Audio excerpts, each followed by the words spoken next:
Chapter 1. Love and Trouble in Athens. Once upon a time, in a beautiful city called Athens, there lived a duke named Theseus. He was a wise and kind ruler, loved by all his people. Theseus was preparing for his wedding to a lovely woman named Hippolyta. They were going to marry in just a few days, and everyone in the city was excited about the celebration, but not everyone in Athens was happy. There was a young woman named Hermia who was very troubled. Her father, Aegeus, had brought her to Duke Theseus to settle a problem. Aegeus wanted Hermia to marry a man named Demetrius, but Hermia did not love him. Instead, she loved another man named Lysander. When they stood before Duke Theseus, Aegeus spoke angrily.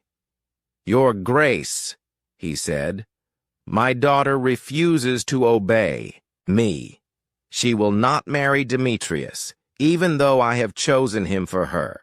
If she does not do as I say, I ask that you punish her according to the law." Theseus listened carefully. In Athens, children were expected to obey their parents, especially when it came to marriage. "Hermia," he said gently, "you must understand your father's wishes. If you refuse to marry Demetrius, you will face serious consequences. You can either marry him, or you must spend your life in a convent, never marrying anyone." Hermia was heartbroken. She turned to Theseus and begged, "Please, your Grace, do not force me to marry someone I do not love. My heart belongs to Lysander." Theseus felt sorry for her, but he could not change the law. "You have until my wedding day to decide," he said. "After that, you must choose Demetrius or the convent." Later that evening, Hermia met Lysander in secret. They sat together in a quiet garden, holding hands and talking about their love. "I cannot marry Demetrius," Hermia said sadly, "but I also cannot live in a convent. What should we do?" Lysander thought for a moment and then smiled. "There is a way," he said. "My aunt lives far away outside the city. She has a house in the forest where we can go and be together. No one will find us there." Hermia's eyes lit up with hope. "Yes," she said, "let us run away together. We will be free to love each other without fear." They made a plan to leave Athens that very night, but they were not the only ones in love. Another young woman named Helena was deeply in love with Demetrius. Unfortunately, Demetrius did not love her back. He only cared about Hermia. Helena knew about Hermia and Lysander's plan to run away, and she decided to tell Demetrius, hoping he would see how much she loved him and change his mind. Meanwhile, deep in the forest outside Athens, magical things were happening.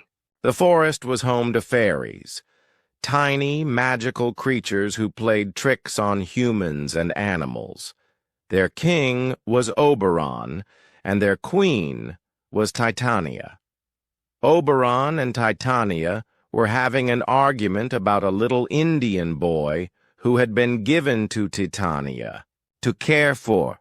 Oberon wanted the boy to be his servant, but Titania refused to give him up.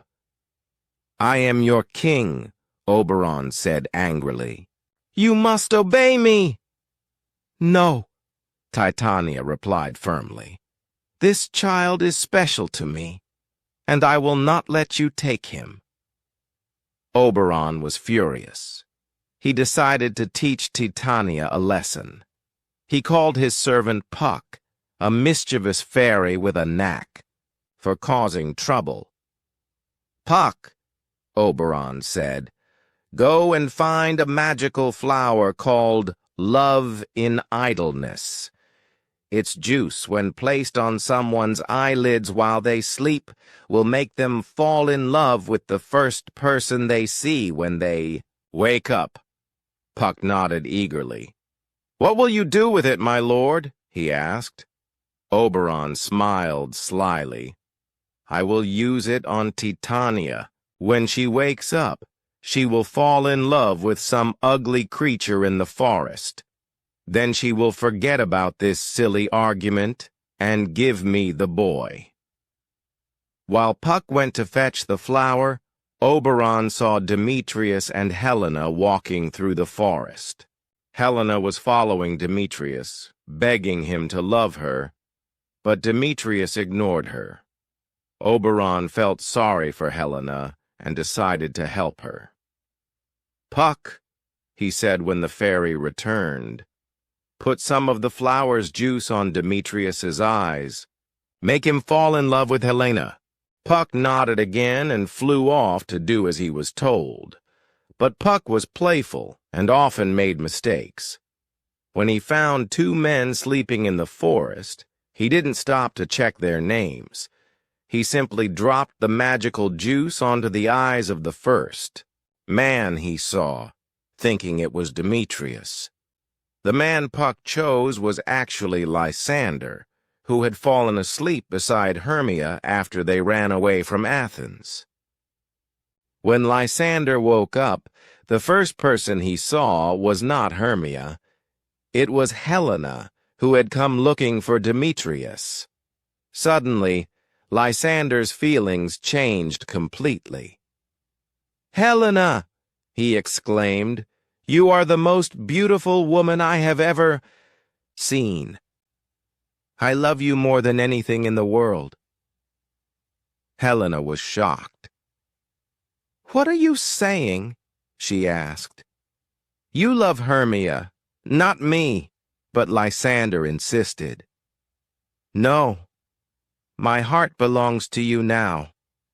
Hermia means nothing to me."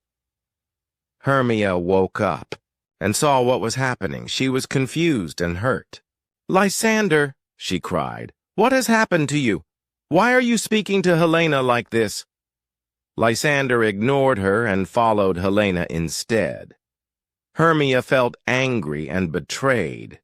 She chased after them, determined to find out what had gone wrong.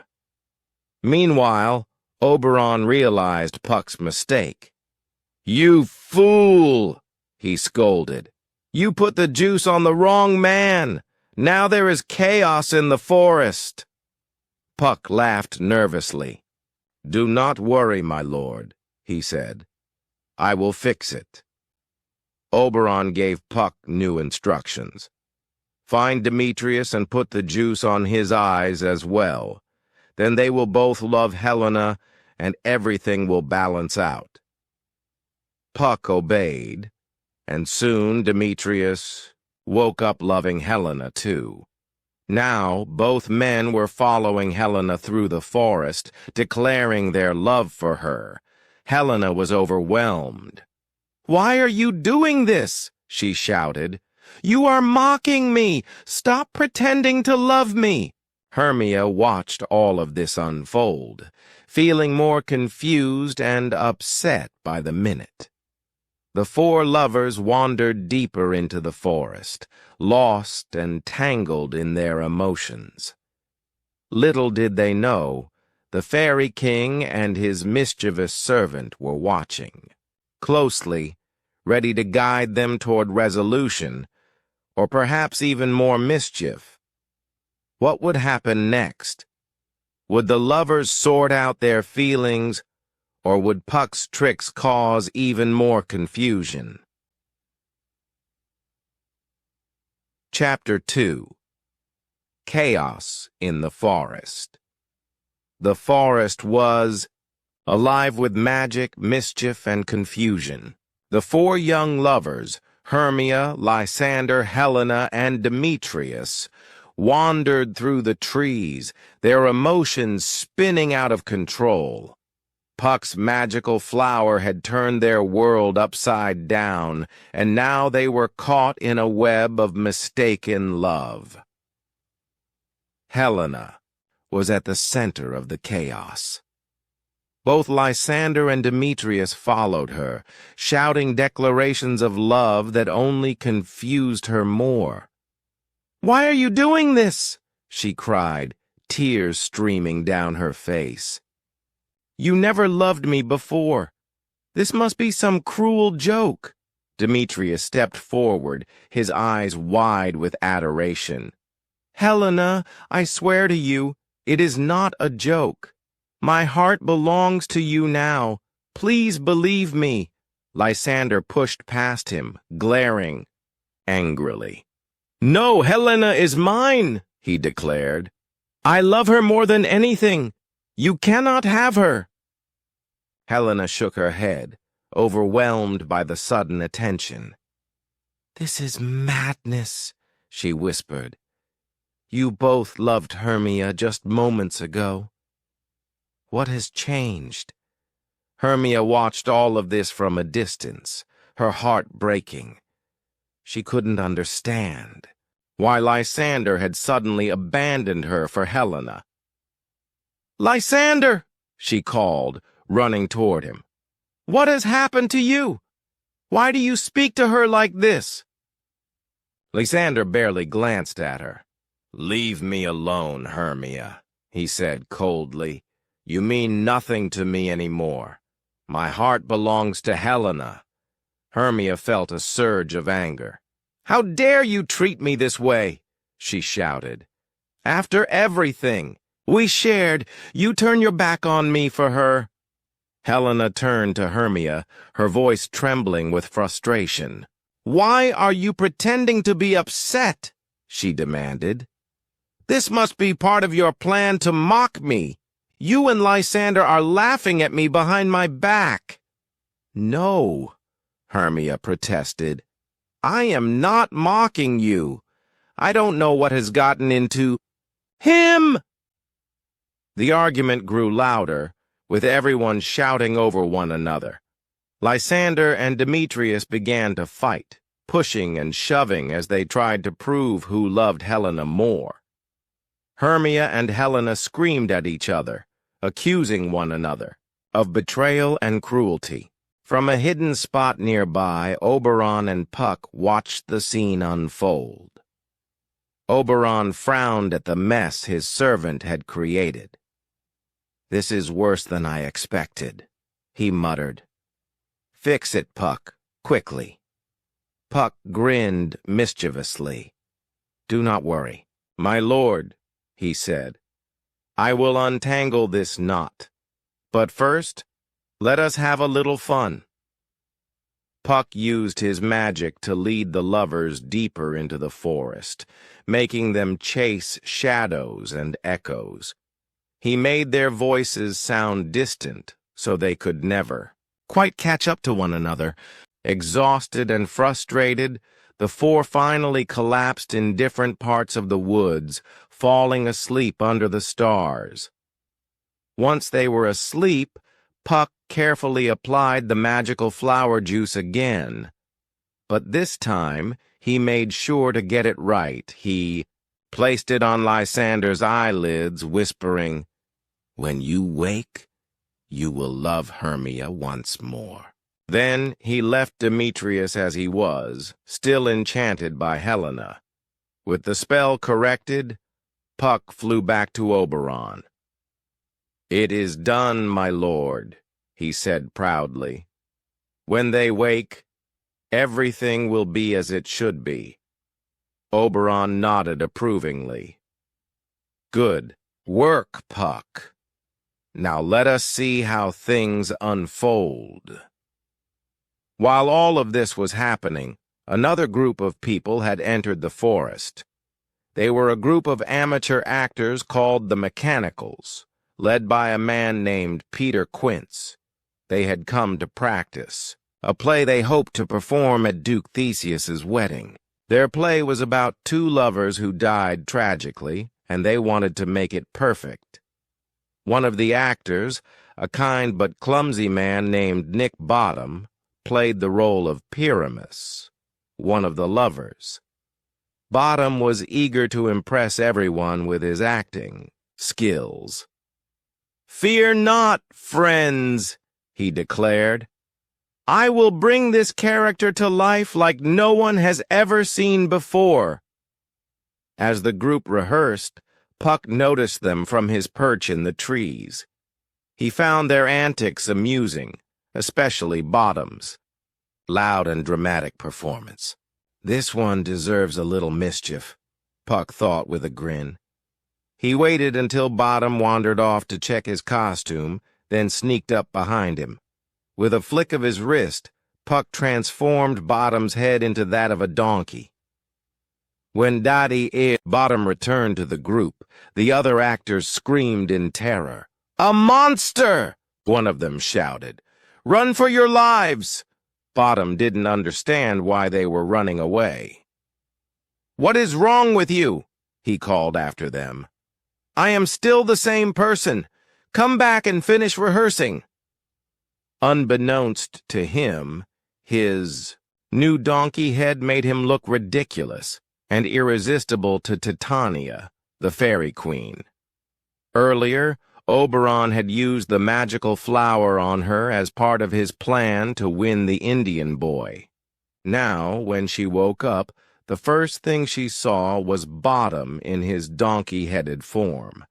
Titania blinked and stared at him dreamily.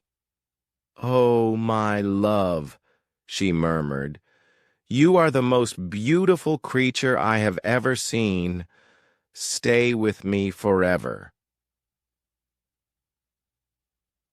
Bottom was startled but flattered. "Well, if you insist," he said awkwardly, "though I must admit I've never been admired quite like this before." Titania summoned her fairies to attend to Bottom, treating him like royalty. They brought him food, sang songs for him, and fanned him with leaves. Bottom enjoyed the attention, though he couldn't quite figure out why everyone seemed so enchanted by him. Back where the lovers slept, dawn began to break. One by one they woke up, their minds clearer than before. Lysander looked around and saw Hermia beside him. His heart swelled with love. "Hermia," he said softly, "I don't know what came over me last night, but I know now that I love only you." Hermia smiled, relieved. "And I love you too," she replied. "Let us never doubt each other again." Nearby, Demetrius woke up and saw Helena. His feelings for her remained strong, and he took her hand gently. "Helena," he said, "I cannot explain it, but I know I truly love you now. Will you forgive me for the way I treated you before?" Helena hesitated, unsure if she could trust him. But something in his eyes told her he was sincere. "Yes," she said finally. "I forgive you." With the lovers reunited and their misunderstandings resolved, peace returned to the forest. Oberon, satisfied with the outcome, released Titania from the spell. When she woke up, she was horrified to find herself doting on a man with a donkey's head. "What has happened?" she exclaimed, stepping back in shock. "Why am I here with this creature?" Oberon chuckled. "It was a lesson, my dear," he said. "But now that you have learned it, I will leave you to rule the forest together, as king and queen." Finally, as the sun rose higher in the sky, Duke Theseus and Hippolyta arrived in the forest with their hunting party. They stumbled upon the four lovers, who explained everything that had happened. Though the story sounded unbelievable, Theseus decided to overlook the laws of Athens and allow the couples to marry. "Love is a powerful force," he said. "If these matches bring happiness, then so be it." The mechanicals, including Bottom, whose donkey head had disappeared, also joined the celebration. They performed their play at the wedding feast, entertaining everyone with their hilarious mistakes and earnest performances. As the festivities drew to a close, Oberon and Titania watched from the shadows, smiling at the joy they had helped create. "Magic can heal wounds and mend hearts," Oberon said softly. "But true love is the greatest magic of all." And so, the tale of a midsummer night's dream ended happily, with love triumphant and mischief forgiven. Yet, the memory of the magical forest lingered, a reminder that even in chaos there is beauty and wonder. What lessons would the characters take from their adventures? And how long would the magic of the forest stay with them? Chapter 3. The Wedding Feast and the Play, the Mai. Sun shone brightly over Athens as Duke Theseus and Hippolyta prepared for their grand wedding celebration. The entire city buzzed with excitement. Music filled the air, flowers decorated every street, and people gathered to witness the joyous occasion. But this was not just a celebration for Theseus and Hippolyta. It was also a day of new beginnings for the four young lovers. Hermia, Lysander, Helena, and Demetrius stood together in the courtyard of the palace, their hearts lighter than they had been in days. The magical chaos of the forest seemed like a distant dream now, but its effects lingered. They were no longer confused or angry. They had found clarity and love. Hermia held Lysander's hand tightly, while Helena smiled shyly at Demetrius, who gazed at her with admiration. "These are strange times," Theseus said as he welcomed them. "But love has a way of making sense of even the most tangled paths. Today, you will all be wed alongside me and Hippolyta." The couples nodded happily, grateful for the Duke's kindness. Aegeus, Hermia's father, watched silently from a distance. Though he still didn't fully understand what had happened, he accepted the outcome. Perhaps deep down he realized that forcing Hermia to marry someone she didn't love would have caused more harm than good. As the preparations continued, the mechanicals arrived at the palace, eager to perform their play. Peter Quince led the group, holding a scroll with the lines they had memorized. Nick Bottom, now back to his normal self, strutted confidently ahead of them. He had no memory of his time as a donkey-headed man or his strange encounter with Titania, but he felt unusually proud of himself. "We are ready, Your Grace," Quince announced nervously to Theseus. "Our play is sure to delight you." Theseus raised an eyebrow, amused by their enthusiasm. "Very well," he said. "After the ceremonies, we shall see your performance." The weddings took place in a beautiful garden outside the palace. Flowers bloomed in vibrant colors, and birds sang sweetly overhead. First, Theseus and Hippolyta exchanged vows, promising to rule Athens together with wisdom and love. Then came the younger couples, Hermia and Lysander, followed by Helena and Demetrius. Each pair spoke their promises with sincerity. their eyes shining with hope for the future. When the ceremonies ended, everyone moved inside for the feast. Long tables were set with delicious food, roasted meats, fresh fruits, and sweet pastries. Laughter and conversation filled the hall as guests celebrated the unions of the happy couples. Even Aegeus joined in, raising a glass to toast the newlyweds. After the meal, it was time for the mechanicals' performance. The actors lined up nervously, adjusting their makeshift costumes and glancing at one another for reassurance. Bottom stepped forward, puffing out his chest dramatically. "Ladies and gentlemen," he began, "we present to you the tragic tale of Pyramus and Thisbe." The audience settled in, curious about what the amateur actors had prepared. What followed was a hilarious yet heartfelt performance. The actors stumbled over their lines, tripped on props, and exaggerated every emotion to comical effect. Bottom, playing Pyramus, delivered his lines with such intensity that he brought tears to his own eyes, even during moments that were meant to be funny. At one point, when Pyramus believed Thisbe, played by Francis Flute, was dead, Bottom cried out so loudly that the audience burst into laughter. "Oh, grim-looked night!" he wailed, clutching his chest.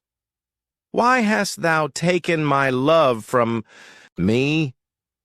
Despite their mistakes, the mechanicals won the crowd's affection. Theseus and Hippolyta clapped enthusiastically, and even the fairies watching invisibly from the shadows enjoyed the show. Oberon and Titania exchanged smiles, pleased to see how their magic had brought joy to so many. When the play ended, with both Pyramus and Thisbe tragically dying after a series of misunderstandings, the audience erupted into applause. Bottom bowed deeply, soaking up the praise. Thank you," he said, grinning widely. "We worked very hard on this masterpiece." Later that evening, as the celebrations wound down, the guests began to leave. The 4 young lovers stayed behind, sitting quietly under the stars. They reflected on everything that had happened, their journey through the forest, the confusion caused by Puck's mischief, and the happiness they had found in the end. "I still can't believe it," Hermia said softly. "It feels like a dream." Helena nodded. "A midsummer night's dream," she added with a smile. "One that changed all our lives." Demetrius reached for Helena's hand. "Whatever magic brought us here, I am grateful for it. It led me to you." "And me to you," Lysander said, looking at Hermia. "No matter what happens next, I will always cherish these moments." Unbeknownst to them, Oberon and Titania watched from afar, their fairy attendants swirling around them like fireflies. Oberon turned to Titania and said, "The humans have learned much tonight. Love, forgiveness, and laughter are gifts worth treasuring." Titania nodded. "Indeed," she replied. "And though our magic fades with the morning light, its lessons will remain." Puck flitted nearby, listening to their words. He looked at the sleeping mortals and felt a rare moment of tenderness. "If we shadows have offended," he whispered, "think but this, and all is mended. That you have but slumbered here while these visions did appear." With that, the fairies vanished into the night, leaving the humans to their dreams and memories. The forest grew quiet once more, its magic retreating until it might be needed again. But even as the fairies disappeared, their influence lingered. The lovers carried the lessons of the forest with them, the importance of trust, the power of forgiveness, and the beauty of true love. They knew that life would not always be easy, but they faced the future with hope and courage. What adventures awaited them beyond this night? Would the memory of the magical forest guide them through challenges yet to come? Epilogue. The magic lives on. The morning after the wedding celebrations, the sun rose over Athens, casting a golden glow across the city. The festivities had ended, but their warmth lingered in the hearts of those who had taken part. For Hermia, Lysander, Helena, and Demetrius, life felt different now, lighter, brighter, and full of promise. As they woke up in their new homes, the four lovers couldn't help but think about the strange events that had brought them together. The forest, with its magic and mischief, seemed like a distant memory, yet its influence remained. They had learned valuable lessons about love, trust, and forgiveness, lessons they would carry with them for the rest of their lives. Hermia and Lysander spent their days building a life filled with laughter and kindness. They often spoke of the night they ran away to the forest, marveling at how fate had intervened to bring them closer. It was as if the stars themselves conspired to keep us together, Hermia said one evening as they sat by the fire. Lysander smiled and kissed her hand. Perhaps they did, he replied. Or perhaps it was something even more magical. Helena and Demetrius, too, found happiness in their newfound love. Though Helena still sometimes doubted whether she deserved such joy, Demetrius reassured her every day. "You are my heart, Helena," he would say. "Without you, I am nothing." Slowly but surely, Helena began to believe him, letting go of her insecurities and embracing the future. Meanwhile, Duke Theseus and Hippolyta ruled Athens wisely and fairly. Their marriage symbolized unity and harmony, setting an example for their people. The weddings of the four lovers were celebrated throughout the city, and everyone agreed that love had triumphed against all odds. As for the mechanicals, their fame spread far and wide. Nick Bottom, in particular, became a local legend. He regaled anyone who would listen with exaggerated tales of his performance at the Duke's wedding, though he never mentioned his brief transformation into a donkey-headed man.